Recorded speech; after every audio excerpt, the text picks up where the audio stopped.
Quel beau chant. Quel beau chant que nous avons chanté à l'instant. Un ami fidèle, un ami tendre, un ami qui nous a fait des promesses et qui les tiendra. Il a promis de revenir et de nous prendre avec lui, afin que là où il est, nous y soyons aussi. Et je crois que si nous sommes là, nous sommes conscients que toutes les promesses que Jésus nous a faites, que ce soit dans sa parole ou au travers d'un don spirituel, ces promesses sont oui et amen. Alors je voudrais à nouveau souhaiter une bonne année 2024 à l'ensemble de l'Église au nom de l'équipe pastorale. Une année où nous avons bien sûr à cœur de voir les choses changer peut-être dans nos vies, changer dans ce monde. Ce qui fait que chaque année, nous renouvelons des vœux d'un cœur sincère, avec l'espérance que les choses un jour vont changer. On vous souhaite plein de bonnes choses, bien sûr, dans le Seigneur. Parce que la grâce de Dieu ne peut qu'accompagner que ceux et celles qui vivent dans le Seigneur. De ceux et celles qui appartiennent à Jésus. Les bien-aimés, on voit que le monde va mal. Malgré le fait qu'on se souhaite des vœux de bonne année, le monde va mal. Et on voit de plus en plus les inégalités, qu'elles soient sociales et économiques, causées par les guerres. Ajoutez à tout cela le dérèglement climatique engendrant des catastrophes naturelles, des épidémies ou autres. Toutes ces choses-là font partie des menaces structurelles mondiales. Si ce matin nous prenons le temps de faire un petit tour de l'actualité durant l'année passée, l'année 2023, sur ce qui s'est produit dans certains pays dans le monde, nous verrons que la paix, la sécurité et la stabilité ne sont pas prêtes à être le quotidien de ces différentes populations. Ce matin, prenons par exemple l'ouest de l'Afghanistan. Le 11 octobre 2023, un séisme de magnitude de 6,3 sur l'échelle de Richter toucha au moins 12 000 personnes par un premier tremblement de terre et va détruire 100% des habitations. Prenons le centre du Maroc. Dans la nuit du 9 septembre 2023, un séisme meurtrier de magnitude 6,8 fit trembler ce pays, provoquant environ 3000 morts et de nombreux dégâts matériels.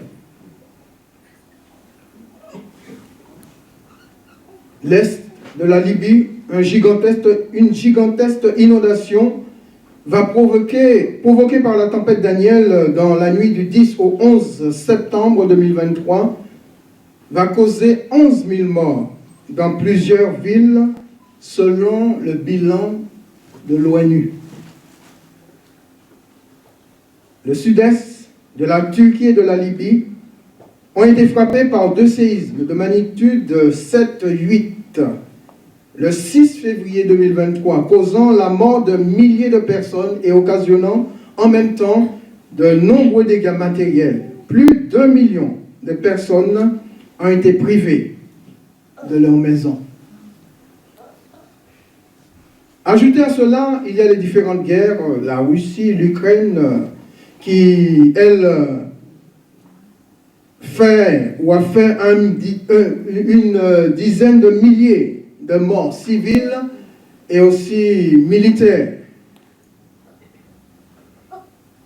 On a Israël, la Palestine et les autres pays qui peuvent et veulent entrer en guerre. Et pourtant, mes bien-aimés, chaque année, nous nous souhaitons des vœux de bonne année, dans l'espoir que les choses changent. Mais le monde est de plus en plus menacé, poussant des populations entières à vivre dans le trouble. Et ne croyons pas que cette année, nous serons épargnés. Ce n'est pas parce que nous souhaitons les vœux de bonne année. Ça fait partie de la tradition humaine, c'est vrai que nous le faisons, mais nous sommes conscients en tant qu'enfants de Dieu, puisque le Seigneur lui-même nous a prévenus, nous sommes conscients que le monde ira de plus en plus mal. Ce matin, je voudrais lire deux textes avec vous. Le premier se trouve dans Ésaïe chapitre 24. Je vais vous demander de bien vouloir vous lever, s'il vous plaît, pour ceux qui ne sont pas fatigués, afin d'honorer la parole de Dieu. Si vous êtes fatigué, vous pouvez rester assis. Mais si vous n'êtes pas fatigué, levons-nous et honorons la parole de Dieu. Ésaïe chapitre 24, verset 20. Le prophète dit, la terre chancelle comme un homme ivre, elle vacille.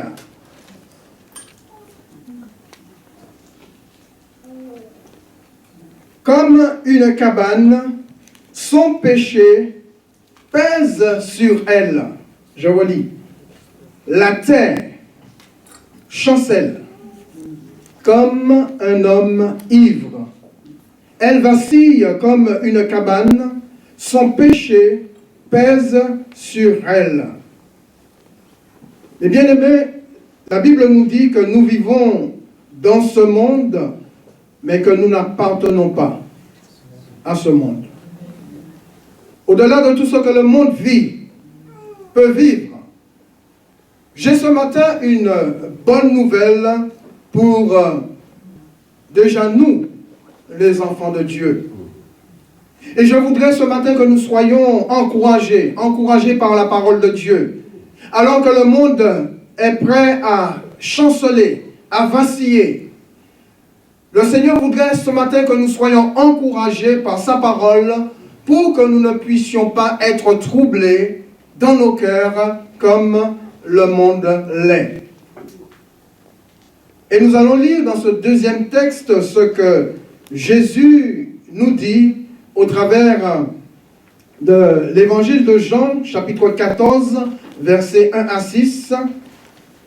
Jésus déclare à ceux qui croient en lui, à ceux qui lui ont donné sa vie, leur vie, à ceux qui ont placé leur confiance en Jésus, eh bien Jésus leur dit ce matin que votre cœur ne se trouble point. Croyez en Dieu et croyez en moi.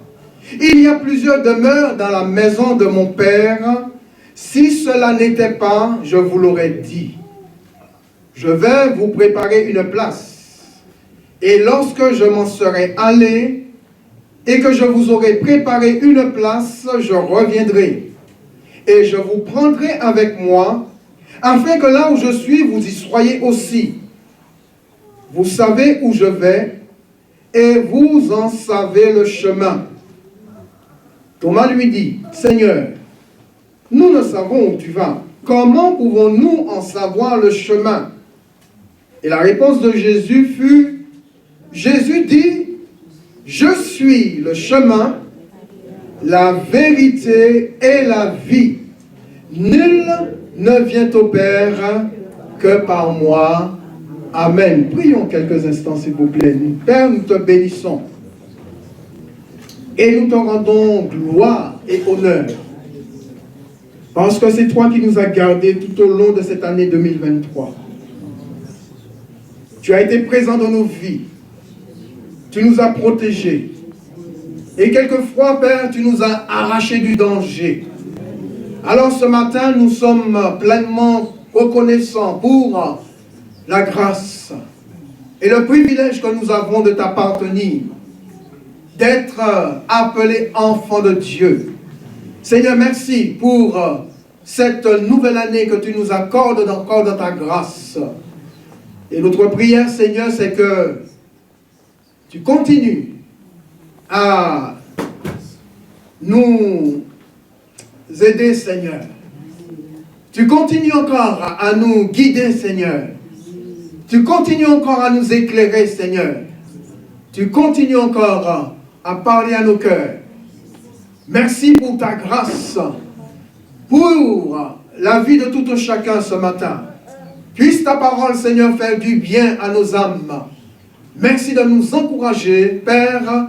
C'est dans le nom de Jésus-Christ que nous t'avons prié. Sois béni. Amen. J'ai intitulé le message de ce matin « La paix dans ce monde troublé ». La paix dans ce monde troublé. Avec tout ce que le monde a vécu durant l'année passée,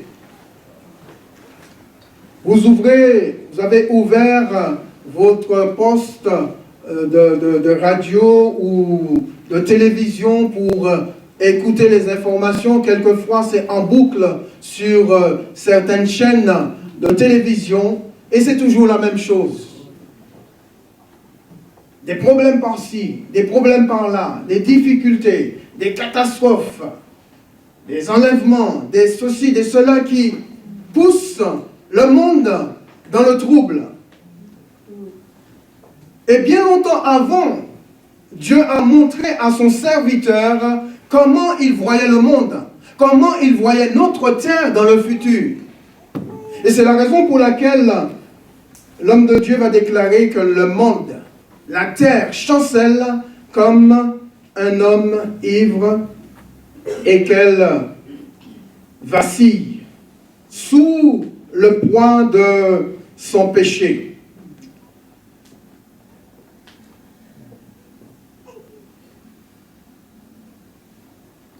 Vivons dans ce monde, mais n'appartenons pas à ce monde. Nous n'avons pas à nous laisser troubler, perturber par ce qui se produit. Le monde vit dans le trouble, mais nous, les enfants de Dieu, le Seigneur nous appelle à vivre loin du trouble. Que nous ne puissions pas laisser notre cœur être troublé par ce que nous entendons, par ce que nous voyons, parce que le Seigneur nous avait déjà prévenus. Le Seigneur nous a déjà prévenus dans sa parole que le monde serait ainsi. Et plus nous allons avancer, plus il sera difficile de vivre dans ce monde. Mais nous n'avons pas besoin de nous laisser emporter par cette vague de troubles, mais nous avons besoin de faire confiance à celui qui est au-dessus de tout cela et qui est capable de nous faire naviguer de telle manière que nous puissions atteindre la destination. Et notre destination, nous le savons tous, c'est le ciel.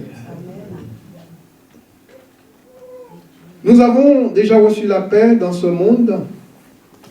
La paix, non pas que donne le monde, mais la paix que nous a donnée le Seigneur. Et c'est à nous de garder cette paix-là au milieu du trouble. Alors le thème que j'ai choisi ce matin de partager avec vous, ce sont les garanties. Les garanties de votre paix, de ma paix, au milieu du trouble de ce monde. J'ai quatre précieux éléments à partager avec vous pour garder la paix, ma paix, votre paix, que nous a donné le Seigneur au milieu de ce monde troublé. Le premier élément, c'est effectivement la foi. Le second élément, c'est la révélation. Le troisième élément, c'est la promesse. Et le quatrième élément, c'est le chemin à suivre. La foi, indispensable pour plaire à Dieu. La foi éloigne l'homme et la femme qui appartiennent au Seigneur, éloigne le trouble de son cœur. Je dirais que la foi reste ce précieux élément qui va garder ton cœur loin du trouble. Alors que faut-il faire pour garder la paix? Quand nous lisons dans le livre de Proverbes au chapitre 4, verset 23, l'auteur nous dit, garde ton cœur, plus que toute autre chose, car de lui viennent les sources de la vie. Dieu nous demande de garder notre cœur pour avoir la vie, pour recevoir la vie, pour vivre dans ce monde troublé avec, dans la tranquillité, je dirais, un esprit tranquille, un cœur tranquille, loin du trouble. Eh bien, Dieu nous invite à garder notre cœur plus que toute autre chose. Certains peuvent garder leur porte-monnaie, leur compte en banque, plus que leur cœur. Parce que pour eux, leur vie dépend de ce qu'ils ont dans leur poche ou ce qu'ils ont en banque. Mais la vie ne dépend pas des moyens que nous avons. Bien sûr, il nous faut des moyens pour vivre. Il nous faut de l'argent pour vivre. Il nous faut des moyens pour que nous puissions vivre dans ce monde. Mais notre vie ne dépend pas de ces moyens-là, de ces différents moyens. C'est la raison pour laquelle Dieu nous invite à garder notre cœur. Plus que toute autre chose, parce que sa vie provient de ce cœur. Plus nous allons avancer dans le temps, plus les événements qui vont s'abattre sur ce monde vont vouloir conduire nos cœurs dans le trouble. Et c'est ce que le diable veut faire. Le diable veut que vous soyez troublés. Le diable veut que l'Église soit troublée. Le diable veut que chaque enfant de Dieu vive dans le trouble. Parce qu'il sait très bien que celui qui vit dans le trouble, eh bien, s'éloigne petit à petit de la vie de Dieu. S'éloigne petit à petit de la présence de Dieu. S'éloigne petit à petit de l'espoir ou de l'espérance que Dieu a placé dans son cœur. C'est la raison pour laquelle il fait en sorte que nous puissions vivre dans le trouble. Jésus nous dit, la parole de Dieu nous dit, gardons notre cœur loin du trouble pour ne pas perdre la présence de notre Dieu.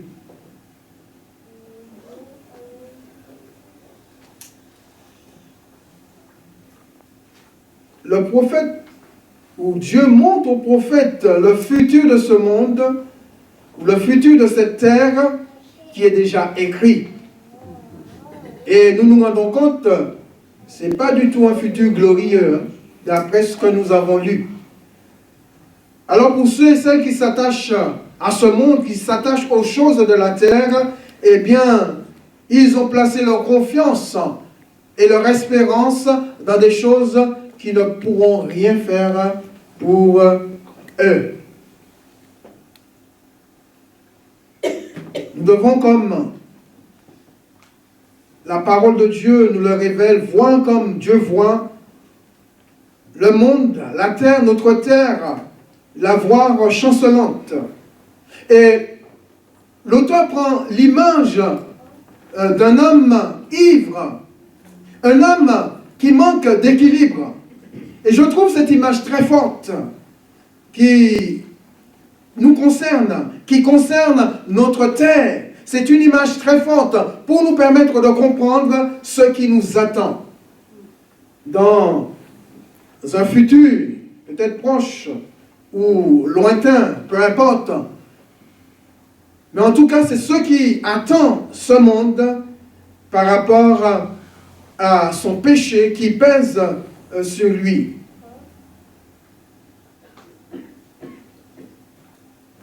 Dieu nous montre dans quel état le péché va conduire la terre au point qu'elle perde son équilibre. Un tel déséquilibre va produire le trouble dans les cœurs et commence à déjà produire le trouble dans les cœurs. Mais pour ceux qui appartiennent au Seigneur, eh bien, ils seront gardés par la foi. Vous serez gardés par la foi. Nous serons gardés par la foi. Et elle sera indispensable dans de tels moments. C'est Jésus qui dit, dans le texte que nous avons lu, « Ayez foi ». Il parle de la foi, mais de quelle foi parle Jésus? De quelle foi parle-t-il? Est-ce de la foi en Dieu seulement? Parce qu'il y en a tellement qui croient en Dieu. Beaucoup de religions croient en Dieu. Les bouddhistes croient en Dieu. Les musulmans, les juifs croient en un Dieu unique.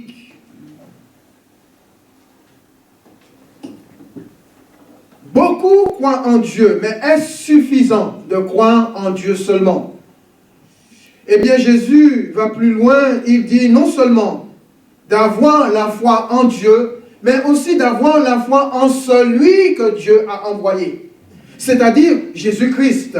C'est important de croire en Dieu, mais de croire aussi en celui que Dieu a envoyé. Combien dans ce monde de religions croient uniquement en Dieu, mais ne croient pas en celui que Dieu a envoyé? Est-ce la bonne foi? Est-ce la foi qui plaît à Dieu?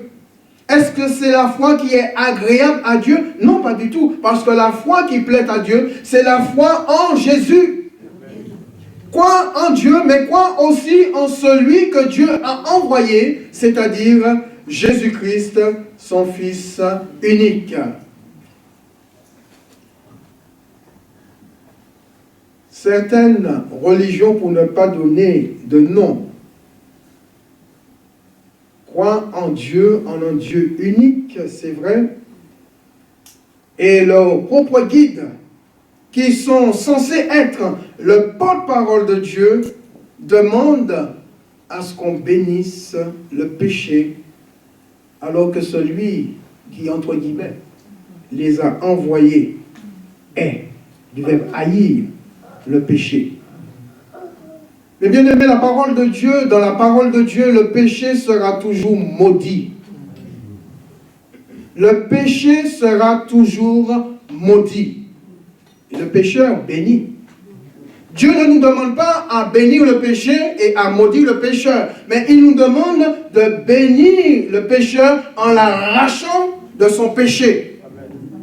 Dieu, c'est à cause du péché que Dieu a envoyé justement son propre Fils unique mourir sur le bois de la croix pour arracher l'homme de l'esclavage du péché. Dieu n'a pas envoyé Jésus dans le monde pour bénir le péché. Parce que si Dieu avait envoyé Jésus bénir le péché, Jésus n'aurait jamais été crucifié sur une croix à cause du péché. La Bible nous dit qu'il est devenu malédiction pour nous à cause du péché.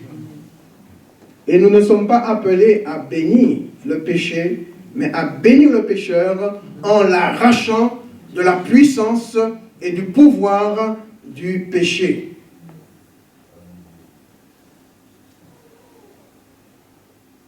Dans Jean 13, verset 20, Jésus dit, en vérité, je vous le dis, celui qui reçoit celui que j'aurai envoyé me reçoit, et celui qui me reçoit, reçoit celui qui m'a envoyé.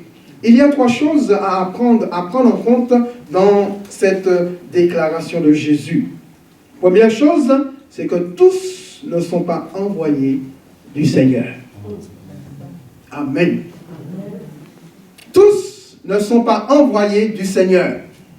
Quand on est envoyé du Seigneur, eh bien, on dit ce que le Seigneur nous donne à dire. Quand on est envoyé du Seigneur, eh bien, on s'accroche à ce que le Seigneur nous a donné. C'est-à-dire que quelque part, on est ce que le Seigneur est lui-même. Si le Seigneur, bien sûr, le Seigneur est le péché, donc l'envoyé du Seigneur doit haïr le péché et non pas l'aimer. Donc tous ne sont pas envoyés du Seigneur. Premièrement. Et donc, dans 1 Jean chapitre 2, versets 18 et 19, Jean nous dit, petits enfants, c'est la dernière heure. Et nous croyons que nous sommes en train de vivre la dernière heure. À l'époque, Jean disait, petits enfants, c'est la dernière heure. Et comme vous avez appris que l'antéchrist, c'est-à-dire celui qui est contre le Christ, vient, il y a maintenant plusieurs antéchrists. Par là, nous connaissons que c'est la dernière heure. Ils sont sortis du milieu de nous, mais ils n'étaient pas des nôtres, car s'ils avaient été des nôtres, ils seraient demeurés avec nous, mais cela est arrivé afin qu'il soit manifesté que tous ne sont pas des nôtres. Il y a ceux qui sont envoyés par le Seigneur, qui sont des nôtres, il y a ceux qui ne sont pas envoyés par le Seigneur et qui ne sont pas du tout des nôtres. Jean souligne qu'il y a des envoyés et qu'il y a des imposteurs. Il y a des envoyés et il y a aussi des imposteurs. Donc si tu es envoyé, tu n'es pas imposteur. Si tu es imposteur, tu n'es pas envoyé. Les envoyés sont ceux qui seront les canaux par lesquels la voix du Christ retentira. Jésus dit dans Jean 14, 21, « Celui qui a mes commandements et qui les garde, c'est celui qui m'aime, et celui qui m'aime sera aimé de mon Père. » Alors je dirais, tu ne peux pas prétendre avoir les commandements de Jésus, l'aimer et aller à l'encontre de ceci en bénissant le péché. Ce n'est pas possible. Si tu fais le contraire de ce que te recommande l'envoyé lui-même, tu es un imposteur. Et comme je l'ai dit tout à l'heure, l'envoyé va bénir le pécheur en l'arrachant de son péché au lieu de bénir son péché. Selon Jean, les imposteurs, certains sortent du milieu de nous, mais ils ne sont pas des nôtres. Car s'ils étaient des nôtres, ils demeureraient, nous dit Jean, avec nous. La seconde chose, c'est que le recevoir un envoyé du Seigneur comme tel, c'est recevoir le Seigneur lui-même. Le Fils envoie ses disciples ou son disciple afin qu'on le reçoive, c'est-à-dire qu'on reçoive le disciple comme un disciple du Seigneur. Vous savez, quand on se dit être disciple de quelqu'un, on partage l'enseignement de son maître et pas autre chose. Tous ceux qui ont été appelés par le Seigneur à être ses disciples, ils n'ont pas partagé un autre enseignement que l'enseignement qu'ils ont reçu de la part de leur maître. C'est l'enseignement de Jésus que les apôtres ont apporté. À tel point que les chrétiens de Béret vérifiaient les Écritures quand les apôtres prêchaient, quand les disciples prêchaient. Ils vérifiaient les Écritures pour voir si ce qu'on leur disait était conforme à la parole de Dieu.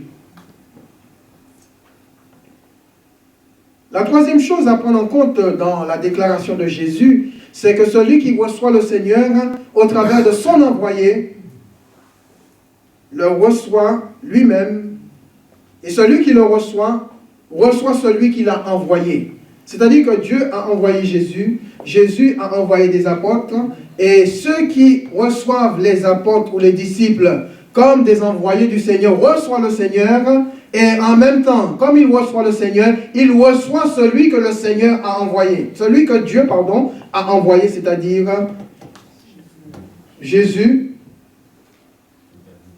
c'est-à-dire Dieu, puisque c'est Dieu qui a envoyé Jésus. Si je reçois un envoyé du Seigneur comme tel, je reçois le Seigneur. Et si je reçois le Seigneur, je reçois celui qui l'a envoyé, c'est-à-dire Dieu. C'est pour cela que Jésus dit, il n'est pas suffisant de croire en Dieu seulement. Il faut non seulement croire en Dieu, mais croire en celui que Dieu a envoyé. C'est-à-dire Jésus lui-même.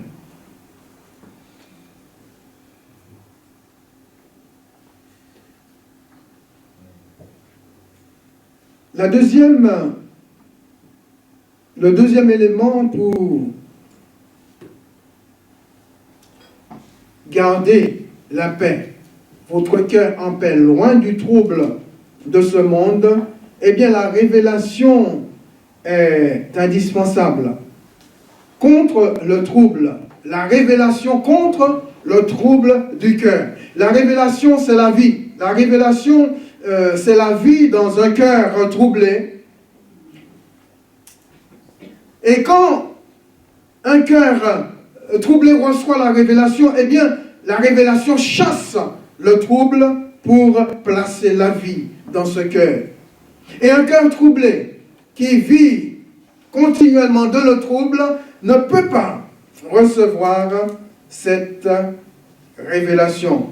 Et pour recevoir cette révélation, ce cœur a besoin de s'éloigner du trouble.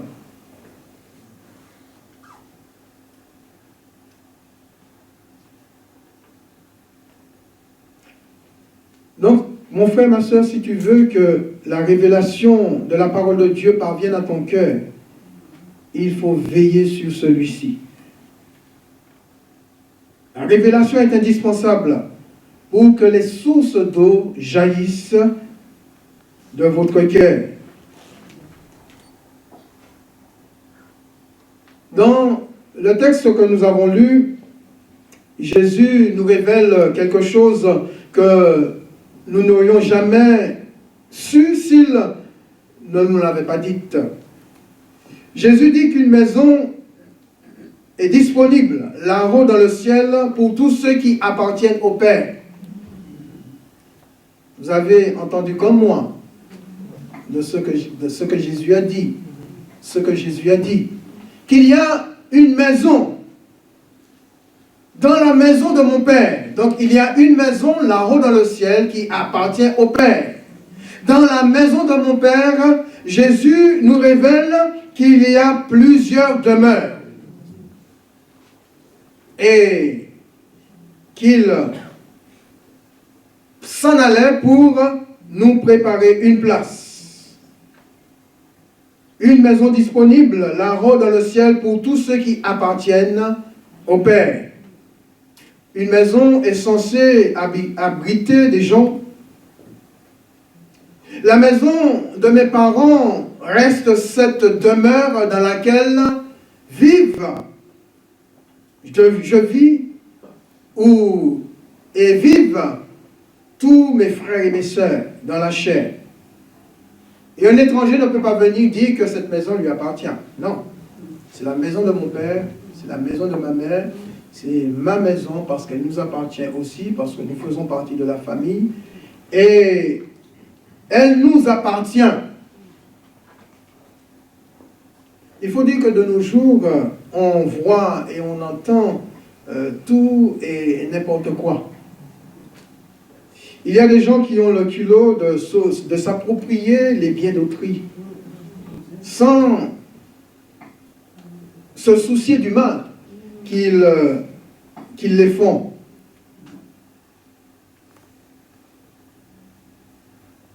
Si le bien n'est pas à toi, tu ne peux pas en jouir au détriment de celui à qui il appartient. La révélation concernant cette maison dans le ciel appartient à Dieu le Père, et Jésus le confirme parce qu'il dit, si cela n'était pas, je vous l'aurais dit. Ce qui veut dire que c'est une vérité absolue. Je le crois de tout mon cœur que là-haut dans le ciel, il y a une maison. Et dans cette maison, il y a des demeures préparées pour chacun d'entre nous. Si cela n'était pas, dit Jésus, je vous l'aurais dit. Mais parce que c'est une vérité, je vous le révèle. Comment elle est cette maison? Je ne sais pas, je ne l'ai jamais vue. Comment sont les demeures dans cette maison? Je ne sais pas non plus. Mais une chose est certaine, c'est que celui qui les a vus nous les a révélés dans sa parole. Jean 3,13 nous dit, personne n'est monté au ciel, si ce n'est celui qui est descendu du ciel, le Fils de l'homme qui est dans le ciel. Il était avant tout au ciel. Il est descendu du ciel pour donner accès au ciel. Et il est remonté au ciel. Vous comprenez? Jésus qui vivait dans le ciel, qui a une connaissance parfaite du ciel, est descendu du ciel sur la terre pour nous donner à chacun d'entre nous un accès au ciel. Et après sa mission, il est remonté d'où il était venu. Donc quand Jésus nous dit, si cela n'était pas, je vous l'aurais dit, c'est parce qu'il sait très bien que ce qu'il a dans le ciel, la demeure ou les maisons ou la maison du Père, et dans cette maison, les demeures qui sont en train d'être préparées pour nous sont des réalités. Parce que Jésus vivait au ciel.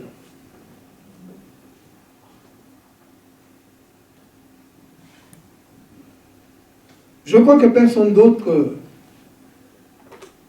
que Jésus n'est habilité à nous parler du ciel. Personne d'autre. Il était au ciel, il est descendu du ciel pour nous donner accès au ciel, pour après lui remonter au ciel. Ce monde n'est pas le nôtre. Dans Jean 15, 18, 19, si le monde vous hait, sachez qu'il m'a haï avant vous.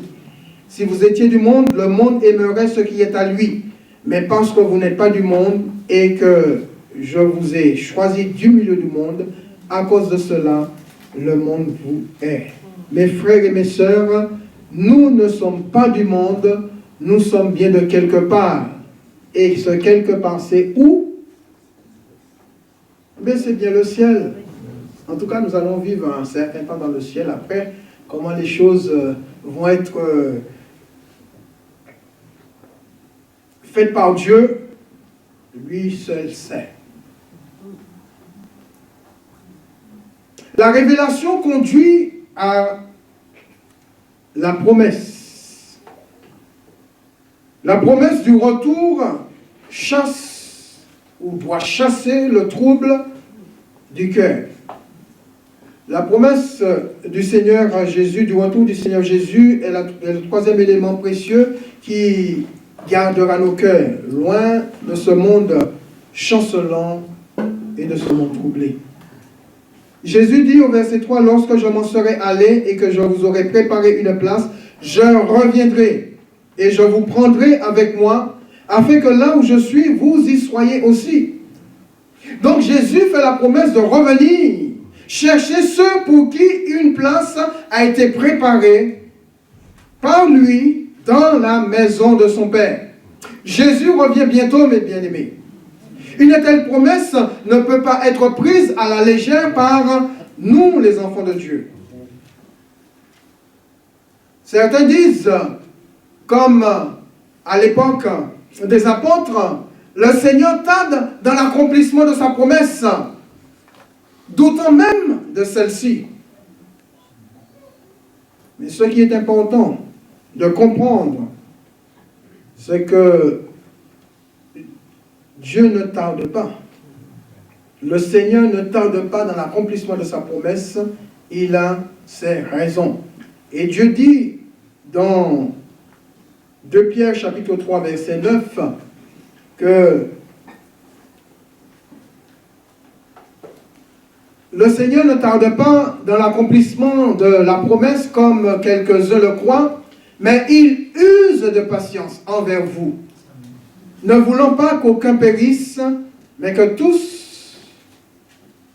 voulant que tous arrivent à la repentance. Donc, la patience dont use le Seigneur n'est pas seulement envers les inconvertis, ceux qui ne le connaissent pas, parce que Pierre ne parle pas à des non-chrétiens. Pierre s'adresse à l'Église, il s'adresse à des croyants. Et il dit que le Seigneur use de patience envers nous. Parce que Dieu ne veut pas que nous puissions périr comme le reste du monde, comme ceux qui ne le connaissent pas. Il use de patience envers nous, ne voulant pas que nous périssions, mais voulant que tous arrivent à la repentance.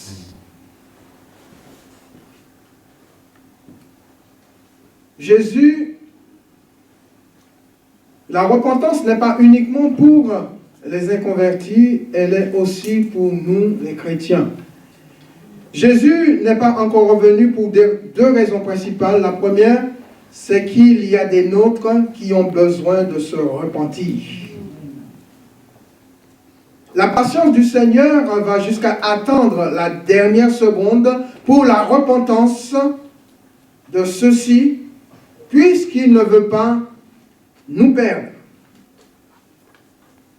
La promesse de revenir te chercher, il veut la tenir, d'où sa patience à ton égard, à mon égard. Deuxièmement, Jésus ne tarde pas dans l'accomplissement de la promesse parce que le lieu qui doit être le nôtre, il prend le temps de nous le préparer. Je m'en vais vous préparer une place et je reviendrai. Donc, tant que la place n'est pas encore prête, tant que notre place n'est pas encore prête, Jésus ne reviendra pas. C'est quand nos places seront prêtes, il reviendra nous chercher pour nous prendre avec lui et nous amener dans la demeure qu'il a préparée pour chacun d'entre nous. Vous vous imaginez, vous qui, si vous faites une construction, vous faites construire votre maison et que la maison est à demi achevée, n'est pas du tout achevée, c'est-à-dire qu'il manque, par exemple, il manque le toit. Et que vous venez, vous vous dites, bon, c'est bon, moi je vais commencer à habiter ma maison. Est-ce bien ça? Non, c'est pas bien. Vous risquez de prendre les intempéries et tout ce qui s'ensuit. Pourquoi? Parce que tout simplement, votre maison n'est pas achevée. Vous allez habiter cette maison une fois qu'elle sera complètement achevée, n'est-ce pas? Eh bien, c'est pareil. Jésus, une fois que nos demeures sont achevées, eh bien, il reviendra pour nous prendre et nous amener dans quelque chose qu'il a déjà achevé. Alors, pourquoi ça prend plus de temps? Eh bien, c'est tout simplement parce que je crois qu'elles sont tellement belles. Et nous serons émerveillés lorsque nous arriverons dans nos demeures et que nous verrons la beauté de ces demeures. Eh bien, nous dirons, Seigneur, heureusement que tu as pris tout ce temps pour me donner une telle demeure.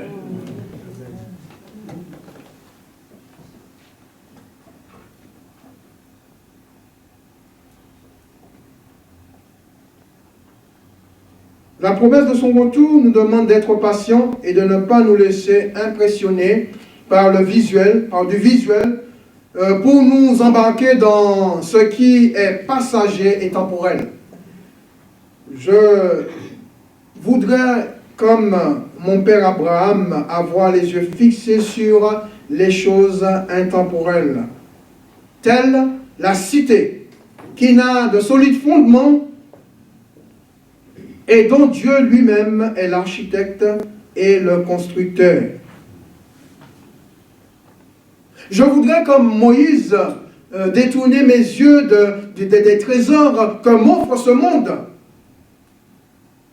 qui chancelle et qui vacille, et regarder à l'opprobre de Christ comme une richesse plus grande que ces trésors, sachant que ma rémunération ne viendra que de lui seul.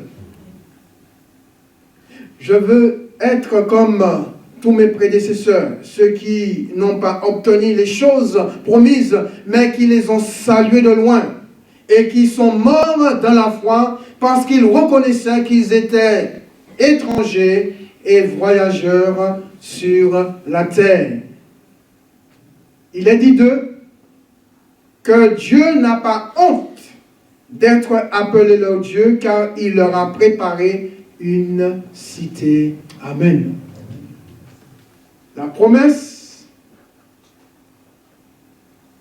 aide à rester dans le chemin de la vie.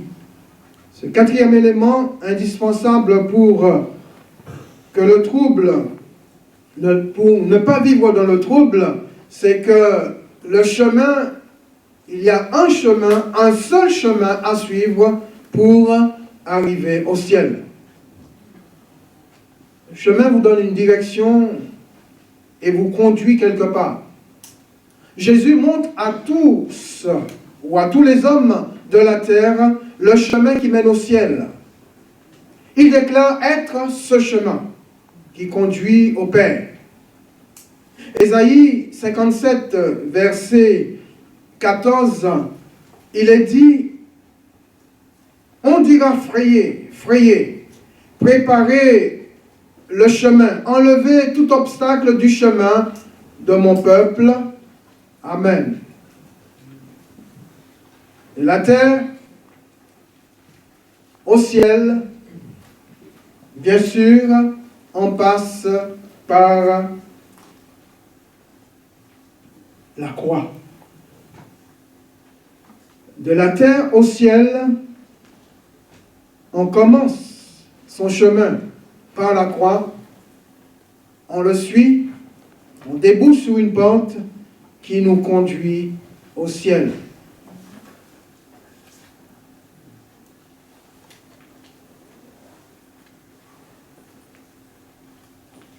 Thomas va dire, Seigneur, nous ne savons où tu vas. Comment pouvons-nous connaître le chemin, en savoir le chemin? Et Jésus va lui répondre, je suis le chemin, la vérité et la vie, et nul ne vient au Père que par moi. Non seulement Jésus reste le chemin, mais il est aussi la porte. Jean 19, je suis la porte. Si quelqu'un entre par moi, il sera sauvé, il entrera et il en sortira. Je vais conclure avec cette pensée. Vous comprenez bien ce matin l'importance d'avoir Jésus dans son cœur et dans sa vie pour être libre de tout trouble. L'importance d'avoir la foi pas seulement en Dieu, mais aussi en Jésus, pour recevoir la révélation, celle qui vous permettra de saisir sa promesse tout en le suivant fidèlement sur le chemin pour arriver au ciel. Jésus est non seulement le chemin, mais il est aussi la porte, les deux en un. Prions le Seigneur. Nous te bénissons, Seigneur, et nous te remercions. Parce que nous croyons, notre Dieu, tu es non seulement le chemin qui nous conduit au ciel, mais tu es aussi la porte par laquelle nous devons passer pour accéder dans la présence du Père. Alors nous te remercions de ce que toi, tu nous as montré ce chemin, Seigneur. Donne-nous à avoir la foi. Donne-nous à recevoir, Seigneur, ta révélation. Donne-nous, Seigneur, à saisir ta promesse et à continuer à marcher sur le seul chemin qui conduit au Père. Bénis, Seigneur, cette année. Bénis ton Église tout au long de cette année. Qu'au travers, Seigneur, du trouble, des difficultés que nous allons rencontrer, des épreuves que nous allons rencontrer, Seigneur, que nous soyons toujours, que nous gardions toujours la foi et que nous ne nous éloignions jamais, Seigneur, du chemin sur lequel tu nous as placés. Merci pour tout un chacun ce matin. Tu vois, Seigneur, ce que chacun devrait vivre durant cette année. La prière, c'est que tu leur donnes la force nécessaire de pouvoir tout surmonter. Père, dans le nom de Jésus, que l'Église, dans ces derniers temps, dans cette dernière heure, Seigneur, que l'Église soit forte, que l'Église soit puissante, que l'Église soit cet instrument, Seigneur, où tu vas manifester ta gloire dans ce monde troublé et qui chancelle. Que l'Église soit ce phare qui oriente ce monde, ces hommes qui vivent dans les ténèbres, vers cette lumière éternelle. Te bénissons, Seigneur, et nous te rendons toute la gloire dans le nom de Jésus. Amen. Amen. Amen. Amen.